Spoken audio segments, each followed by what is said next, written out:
The Art of War by Sun Tzu, translated by Lionel Giles. Part 3. Attack by Stratagem.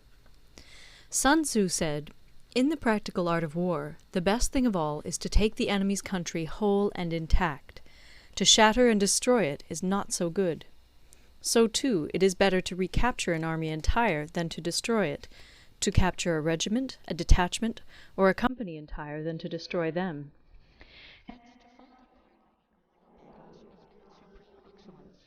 Supreme excellence consists in breaking the enemy's resistance without fighting. Thus the highest form is to balk the enemy's plans. The next best is to prevent the junction of the enemy's forces. The next in order is to attack the enemy's army in the field. And the worst policy of all is to besiege walled cities. The rule is not to besiege walled cities if it can possibly be avoided. The preparation of mantlets, movable shelters, and various implements of war will take up 3 whole months, and the piling up of mounds against the walls will take 3 months more. The general, unable to control his irritation, will launch his men to the assault like swarming ants, with the result that 1/3 of his men are slain, while the town still remains untaken. Such are the disastrous effects of a siege. Therefore the skilful leader subdues the enemy's troops without any fighting. He captures their cities without laying siege to them.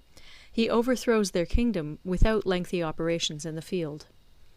With his forces intact, he will dispute the mastery of the empire, and thus, without losing a man, his triumph will be complete. This is the method of attacking by stratagem. It is the rule in war, if our forces are 10 to the enemy's 1, to surround him; if 5 to 1, to attack him; if twice as numerous, to divide our army into 2. If equally matched, we can offer battle; if slightly inferior in numbers, we can avoid the enemy; if quite unequal in every way, we can flee from him. Hence, though an obstinate fight may be made by a small force, in the end it must be captured by the larger force.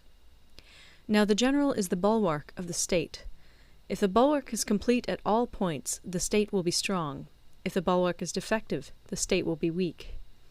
There are 3 ways in which a ruler can bring misfortune upon his army.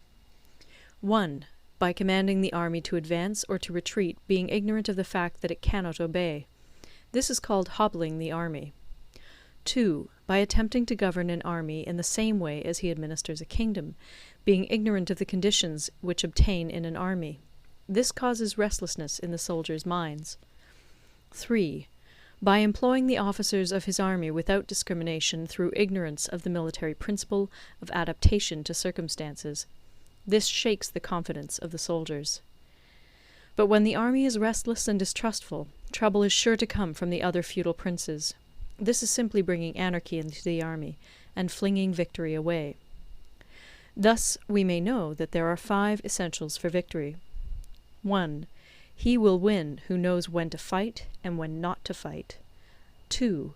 He will win who knows how to handle both superior and inferior forces. 3. He will win whose army is animated by the same spirit throughout all its ranks. 4. He will win who, prepared himself, waits to take the enemy unprepared. 5. He will win who has military capacity and is not interfered with by the sovereign. Hence the saying, if you know the enemy and know yourself, you need not fear the result of 100 battles. If you know yourself, but not the enemy, for every victory gained you will also suffer a defeat. If you know neither the enemy nor yourself, you will succumb in every battle. End of Part 3.